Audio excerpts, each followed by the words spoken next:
ખેડૂતોનો સૌથી મોટો પ્રશ્ન એટલે કે ભાવને લઈને. ખેડૂત ગમે એટલી મહેનત કરે પરંતુ જ્યારે બજારમાં પોતાની જર્સી વેચવા માટે જાય છે ત્યારે તેમને પોષણક્ષમ ભાવ મળતો નથી. અને વારંવાર આ પ્રશ્ન ન માત્ર એક સિઝનનો અથવા એક પાકનો નથી પરંતુ તમામ જર્સીઓનો આ જ પ્રશ્ન છે. આપણે સૌ જાણીએ છીએ કે માર્કેટિંગ યાર્ડમાં અત્યારે ડુંગળીની જે સ્થિતિ છે, ડુંગળી જે છે તે 5 રૂપિયા કિલો વેચાઈ રહી છે. હવે આમાં ખેડૂતોને કેમ પોસાય? ત્યારે ખેડૂતો અહીં રાજકોટથી નજીક રંગુમાના મંદિર પાસે એકઠા થયા છે અને બિન રાજકીય રીતે એક સભાનું આયોજન કર્યું છે. અને ખેડૂતો જે છે એમની માંગ છે કે દેવું માફ કરવામાં આવે અને એમને પોષણક્ષમ ભાવ મળી રહે. શું કહેશો એને લઈને? જી, અમે આ બધા 18 વરણ ખેડૂત એટલે 18 વરણ એ લોકોની માંગ એવી છે કે સરકાર અમારા જે ટોટલ દેણું છે ને એ દેણું માફ કરો. જો ઉદ્યોગપતિને ગુજરાતના કે મોટું 1000 કરોડનું પેકેજ, એટલે 54 લાખ ખેડૂતો છે, 1000 કરોડ રૂપિયાનું શું આવે? 10,000. આ 10,000 કરોડનું પેકેજનું શું આવે?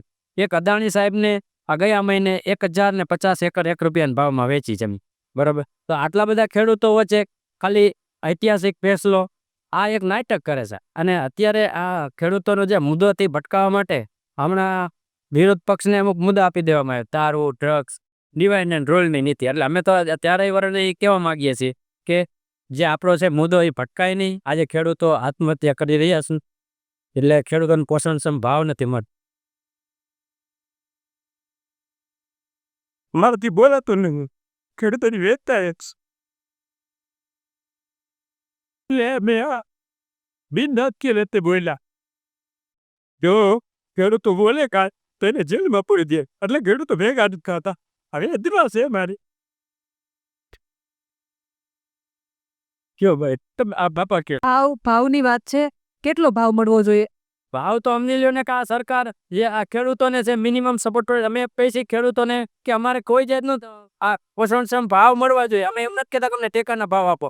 ખેડૂતોને અમે સરકારને યોજના આપી છે, ભાવાંતર યોજના, કે 900 રૂપિયા ખેડૂતોને મગફળીના ભાવ મળવા જોઈએ. 900 રૂપિયા છે એના સરકાર 1452 રૂપિયા આપે છે. અમે સરકારને ના પાડી છે કે અમારે ખેડૂતને કોઈ તમારી સહાય નથી જોતી, પણ ખેડૂતની સહાય માટે સરકાર કોઈ યોજના જ નથી. 900ની જગ્યાએ 1800 રૂપિયા સરકાર છે ને એ ખેડૂતોના માલ માટે ઠોકે છે. માનો કે ખેડૂતનો મગફળી લેવાની છે એ 900 રૂપિયામાં લે છે અને 1400 ને લે છે કે પછી 1200માં વેચે છે. એ 1200 વેચવા કરતા 900ની મગફળી સરકારને ઘરમાં 1800ની પડે છે. કઈ રીતે? સરકારની કે તોલાઈ કરે, ગોડાઉન રાખે, ગોડાઉન રાખ્યા પછી એમાં મગફળી ક્યાં જાય, પફા ફેરવી દે. આ કેટલું ભ્રષ્ટાચાર સરકાર કરે છે, ખેડૂતોને કઈ દેતી જ નથી. ખેડૂતોને જે તે રાજકીય પક્ષના લોકો જેને અમે કબૂતર કહીએ છીએ એ ગામના પ્રમુખને એમ કે અમારા કાકાનો દીકરો ભાજપમાં છે. આ સરકાર એ તંત્રના તમામ લોકો ખેડૂતોમાં આવી અને ભાંગતોડ કરી જાય છે. એટલે આ ખેડૂતો બિચારા જગતના તાત છે પણ ભોળવાઈ જાય છે. એટલે આ જે છે મુદ્દાથી ડાયવર્ટ થઈ જાય છે. અને અત્યારે અમે ગામડામાં એટલે જ અહીંથી ગામથી દૂર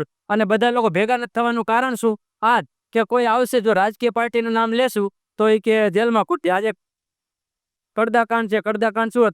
કડદા પ્રથા એટલે એમ કે ખેડૂત એક માલ લઈને આવે કપાસ, તો કે અહીં બધા ભેગા થયા હોય તો કે મારો કપાસનો ભાવ આટલો નક્કી થયો. પછી જેવો હું માલ લઈ જાઉં તો એ વાહન એનું હોવું જોઈએ, છતાં એના વાહનની જગ્યાએ મારું વાહન લઈ જવાનું.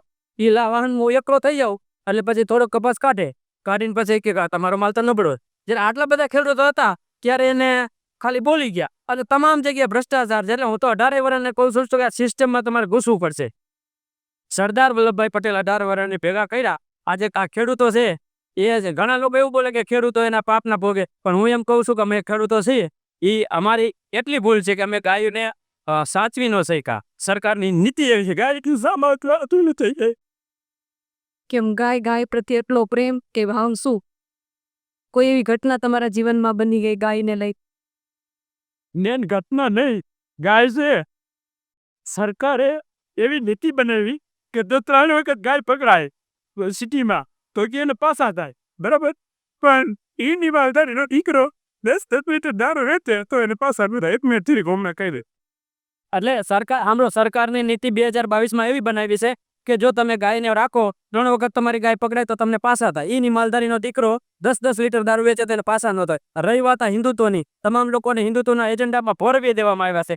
રામની 5 પેઢી દિલીપ, હજ, રઘુ ને દશરથની 5મી પેઢી જે દિલીપ રાજાએ ગાયની ઋષિમુનિ એને કીધું તું આ ગાયની સેવા કરજે એટલે તને પુત્ર રત્નની પ્રાપ્તિ થશે.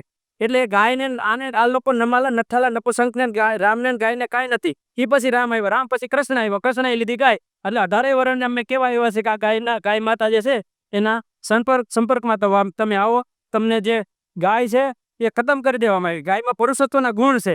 એટલે જો અત્યારે આવનારી ભાવિ પેઢીમાં હમણાં સાહેબે તમને બુટી મુકાવી છે. જે બુટી છે ને એ એક ષડયંત્ર છે. આ કોવિડની રસી આ કોવિડની રસી મેં રસી લીધી નથી અને અમે આ લેવાય દેવાના.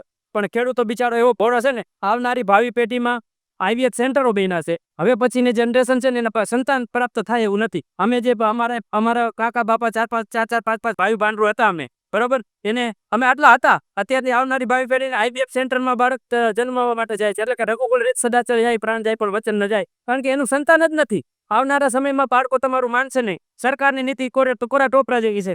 અદાણી સાહેબને આમાં નેટ આપ્યું પેલા ફ્રી બધાને, બરોબર. અનિલ અંબાણીને 45,000 કરોડની લોન આપી, 450 કરોડ રૂપિયામાં માંડવાળ કરી આપી. તો આ ખેડૂતોને આટલા 54 લાખ ખેડૂતો છે. 10,000 કરોડ રૂપિયામાં ખેડૂતોને શું વરે? એકલા માટે જો આટલા કરોડની આપતા હોય એના માટે જીઓ ત્યાં તનાતન આપ્યું, બરાબર. અને લોકો બધા આ મોબાઈલમાં કરી આવનારી ભાવિ પેઢીનું કહું છું કે આ મોબાઈલ છોડો. તમારા બાળકો અત્યારે મોબાઈલ નાનો આ મોબાઈલ છે ને એ દેશોને તો જમતા નથી. આવનારો સમય એવો ભયંકર આવવાનો છે કે તમારી પાસે ખાવા ખીચડી નહીં હોય છતાંય તમે મોજમાં હશો. જે વિશ્વના 13 શક્તિશાળી લોકો છે, જે Rothschild family, Rockefeller family, Elon Musk, Bill Gates, આ લોકો આવનારી ભાવિ પેઢી ખોરાક જે ખેડૂતો અનાજ ભાવે છે ને એ જીએમઓ પૂછશે. હું ઘરે અત્યારે 2010માં આ લોકોનો શક્તિશાળી લોકો છે એનો ટાર્ગેટ છે 2010 સુધીમાં ઘરે કેન્સરો હશે. આ કેન્સરો શા માટે? કે જીએમઓ ફૂડ છે, ગાય રાખતા નથી. રામ એટલે જ કીધું રામની કે એની સંતતિ છે ગાયમાં એવી જાત, એવી 33 કરોડ દેવતાનો વાસ ગાયમાં પોલે. તો તમને આ દેશને ગાય નહીં, રામ માટે આખો દેશ કાંડો કરતી દો. જે રામની 5 પેઢી આ છે એ ગાય માતાના હિસાબે આવી, બરોબર. તો આ રામ મંદિરની વાત કરે, રામને આ લોકોને કાંઈ લેવા દેવા નથી. હા, અયોધ્યામાં છે જે રામ મંદિર બન્યું ને એ જગ્યાએ 100 વારના મારા મિલિટરીના જવાન ભાઈ છે મિલિટરીના, એના પ્લોટ ખાઈ ગયા, 2 જ જણાને આપ્યા. જોઈ આવજો અહીંયા. અને અમે જે હિન્દુત્વના અંધભક્તો છીએ અમને મંદિરનો ઘટતો આપ્યો અને ધજા ચડાવવાની. અદાણી સાહેબને 1,000 રૂપિયા 1,051 આજે એકર જમીન છે 1 રૂપિયાના ભાવમાં આપે છે. આજે 45,000 કરોડની લોન એની માફ કરતી હશે. આટલા બધા ખેડૂતો છે 10,000 કરોડની લોન નો માફ કરી શકે. ખેડૂત એટલે જગતનો તાજ છે. લોકો ઇન્ડસ્ટ્રીઝ કર્યા રાખે. શું છે ઇન્ડસ્ટ્રી? અમે ભગવાનના ભાગીદાર છે. સરકારનું અમારે કાંઈ નથી. કોણ સરકાર છે? આ લોકોને 18 વર્ષને ફરી વાર કહું છું, ના હિન્દુ બનેગા, ના મુસલમાન બનેગા, ઇન્સાન કે ઓલાદે ઇન્સાન બનેગા. યાય ગામલોને ગરીબોને બચાવીએ, ખેતી ખેડૂતોને દીકરીને બતાવી. 18 વર્ષને એક થાય અને જે સરદાર ખેડૂતોનું પોષણ ભાવ જોઈએ છે. એટલે ભલા માણસ એ સરકારે 18 વર્ષને એક કર્યા. આજે સરદારના જમીન તમને દેવા વાળા સરદાર છે. આજે એ જમીન એને તમને એક કાટ કરી મળ્યો ત્યારે 237 રૂપિયા બેલેન્સ છે. અત્યારે તમે જો કહો છો કે મને પોષણ ભાવ નથી મળતા, પોષણ આપણો શું, આપણો વાક શું છે એ તો આપણે જુઓ. આપણે આપણા વૃદ્ધ મા બાપને મૂકવા માંડ્યા છે. આપણામાં એકતા નથી. એટલે 18 વર્ષને ફરી વખત રિક્વેસ્ટ કરવા માંગુ છું કે 18 વર્ષને એક થાય અને આવનારી ભાવિ પેઢીને બચાવી. દેશમાં ખાસ કરીને દેશમાં તમે ધર્મની વાત કરી છે. રામ ગાય સાથે જોડાયેલા છે, કૃષ્ણ ગાય સાથે જોડાયેલા છે અને એ જ દેશમાં કતલખાનાઓ ચાલે છે. ગાયને કાપવામાં આવે છે અને અનેક જગ્યાએથી એ પ્રશ્નો ઉઠ્યા છે કે ગાયને રાષ્ટ્રમાતા જાહેર કરવામાં આવે. તો શા માટે નહીં? એટલે આ લોકોને કાંઈ કરવા નથી. જો હાલ આપણો દેશ છે ને આજે ગુલામ છે, પેલાય ગુલામ હતો. જો કોઈ એમ કહે ને કે ગાયને રાષ્ટ્ર આ કરો તો વૈશ્વિક જે આકાશ છે ને ષડયંત્રકારીઓ એ તમારી સરકાર પાડી દે. તમે એક હિન્દુ મુસ્લિમનો ખાલી તમને એક અંદર શું કહેવાય નશો પૂરવામાં આવ્યો છે. ઉત્તરાખંડમાં અલ કબીર નામનું ગાયનું માંસ કાપવાનું જો માંસનું કારખાનું કરે ને તો 200 કરોડ રૂપિયામાં સબસિડી છે. તો આ સબસિડી લેવાવાળા કોણ? તમારા ગામનો સરપંચ હિન્દુ, તાલુકા પંચાયતનો સભ્ય હિન્દુ, જિલ્લા પંચાયતનો સભ્ય હિન્દુ, પ્રમુખો હિન્દુ, કોર્પોરેટર હિન્દુ, ધારાસભ્યો હિન્દુ, સંસદ સભ્યો હિન્દુ, કેબિનેટ મંત્રીઓ હિન્દુ, રાષ્ટ્રપતિ હિન્દુ, બધા હિન્દુ છે. તોય જો તમને એમ કહેતા હતા કે હિન્દુ ખતરામાં છે, તો હવે આપણે વિચારવું જોઈએ કે હકીકતમાં હિન્દુ ખતરામાં છે કે આવનારી ભાવિ પેઢી ખતરામાં છે? હિન્દુ કયોય ખતરામાં નથી. આજે દેશ ત્યારે આઝાદ છે ને 700 વર્ષ મુગલોએ શાસન કર્યું, 200 વર્ષ અંગ્રેજો આવ્યા. હવે હું તમામ લોકોને 18 વર્ષને 2 હાથ જોડીને કહેવા માંગુ છું કે એવો તો મને રાજા બતાવો કે તમને આ હિન્દુનું શાસન કેવી રીતે કોને તમને અપાયું. એવો કોઈ હિન્દુ સમ્રાટ બતાવો. મહારાણા સેનાપતિ જેનો સૈનિક છે તે હકીમ કા સૂર હતો. મહારાજા શિવાજી એનો સેનાપતિ પઠાણ હતો. અકબર રાજા મુસલમાન હતો, એનો સેનાપતિ માનસી રાજપૂત હતો. કોઈથી હિન્દુ મુસ્લિમની લડાઈ થઈ જ નથી. પણ તમને આ લોકોને કોણ જાણે કેવી રીતના આ લોકોએ ફરમાવી દીધા છે. જ્યાં નોટબંધી કરી, પૈસા ભેગા કરી, તમે બધે મીડિયા, સોશિયલ મીડિયા, એક મિનિટનો ખર્ચો એ ભાઈનો 1,000 રૂપિયા છે. આ બધું મીડિયા બધું ખરીદી તમારી અંદર જ્યાં જોવો તે એની એડવર્ટાઈઝ આવે છે. એટલે લોકો કાંઈક ને કાંઈક એનો મુદ્દો ભટકાઈ રહ્યા છે. કોઈથી હિન્દુ ખતરામાં તો નથી. જે મુસલમાનની લડાઈ છે આપણે મહાભારતનું યુદ્ધ છે એમાં એકય મુસલમાન નથી પડારો, એવું ને એવું કરબલાનું યુદ્ધ થયું હતું એમાં એકય હિન્દુ નથી પડાયો, કોઈથી હિન્દુ મુસ્લિમની લડાઈ હતી નહીં. લડાઈ સિદ્ધાંત લડાઈ હોય, પદ પ્રતિષ્ઠા, પાવર અને પૈસાની લડાઈ હોય. એમાં આ નાના માણસો જે ખેડૂતો, સીધા માણસો જે આપણા કચર ઘણા નીકળી ગયો છે. એટલે હું તમામ 18 વરણને જે આવનારી ભાવિ પેઢીને બચાવવા માંગતા હોય, ભારત દેશને બચાવવા માંગતા હોય એને કહું છું કે આવો સરદાર વલ્લભભાઈ પટેલની જેમ વિચારધારા લાવનારા લોકો સિસ્ટમમાં આવો. લોકો એવું કહે છે કે રાજકારણ ગંદુ છે, રાજકારણ ગંદુ કઈ રીતના? રાજકારણ ગંદુ નથી. રાજકારણમાં નમાલા નથાલા નપસંગ લોકો કરી ગયા છે. સરદાર વલ્લભભાઈ પટેલ કોંગ્રેસની સ્થાપના કરવા વાળા 237 રૂપિયાના ખાતામાં બેલેન્સ હતી. આજનો રંગો પીલો તળીપાર ગેંગ જેને કહેવાય છે ચાણક્ય, ચાણક્ય શું સરદાર વલ્લભભાઈના વાળ જેવો નથી, એને દેશનું શાસન તમે આપી દીધું. કોઈ ગુનાહિત માણસ છે તો એ ગુનાહ કરવાનો, તમારા છોકરાને કયા રસ્તે લઈ જશે? હું આ જનતાને કહેવા માંગુ છું કે તમે જો આજ સરદાર વલ્લભભાઈ પટેલનું નામ કાઢી નાખ્યું છે. આજે મારા પાટીદાર સમાજને કહેવા માંગુ છું, ગુજરાતની સરકાર પડી જાય જો તમારામાં દમ હોય તો. એટલે તમને 18 વર્ષને કહું છું, તમને છેતરી ન જાય એવું ન કે મારો સમાજ કહે એટલે તમારે સમજી જવાનું કે આ આપણો પાકનો લાભ લેવા માટે કરે છે. સમાજને કોઈથી સરદાર વલ્લભભાઈ પટેલના મોઢેથી તેના ભાષણમાં ક્યાંય તમને મારો સમાજ લે આવ્યો એને મારા ભારતવાસીઓ કીધા છે, મારો ક્યારેય નથી કીધો. એટલે જે તે સંગઠનો હોય કે કોઈ ધાર્મિક જે તે સંપ્રદાય હોય, બેહીને તમને બધા લોકોને એમ કે આમ ભેગા થઈ નેક થઈને આમ કરીએ, પણ જ્યારે ચૂંટણી આવે ત્યારે એ લોકો એનું પણ નોટબંધી આ માટે કરવામાં આવી. નોટબંધી એ ખબર છે બધાને કે નાખું નાના વગરનો નાચ્યો નાના ના થયેલા, નાના ન હોય તો કાંઈ ન થાય. એટલે એને ષડયંત્ર કરીને નોટબંધી કરી એટલે વિરોધ પક્ષને ખતમ કરી નાખ્યો. પહેલી ટર્મ કરી, બીજી ટર્મમાં એને કોરોના નામનું ષડયંત્ર રચ્યું. મેં કોરોનામાં વેક્સિન લીધી નથી અને કોરોના છે એ વૈશ્વિક ષડયંત્ર હતું. 2016માં કોરોના આવ્યું, 2000 કોરોના આવ્યું ને એ 16માં રસી બની ગઈ હતી, તે પછી આ મૂકવામાં આવી. આવનારા ભાવિ પેઢીમાં હવે IVF સેન્ટર થઈ ગયા, હવે આવશે મોનિટાઇઝેશન નહીં પણ હવે નોટબંધી તો જે છે ને એવી નોટબંધીની જેમ અત્યારે જે કરન્સી છે ને કરન્સી ડિજિટલ કરન્સી આવવાની છે. એટલે તમારા હાથમાં પૈસા નથી રહેવાના. એટલે 18 વર્ષને કહું છું, જમીન છોડશો નહીં. ગામડાઓ ભાંગી નાખવા માટે આ ઉદ્યોગપતિઓની ષડયંત્રકારી નીતિઓ છે. ગામડા ભાંગી નાખવા માટે તમને બધાને ફસાવવામાં આવ્યા છે. અંબાણી અદાણી સાહેબને જમીનો વેચી દેવાના છે.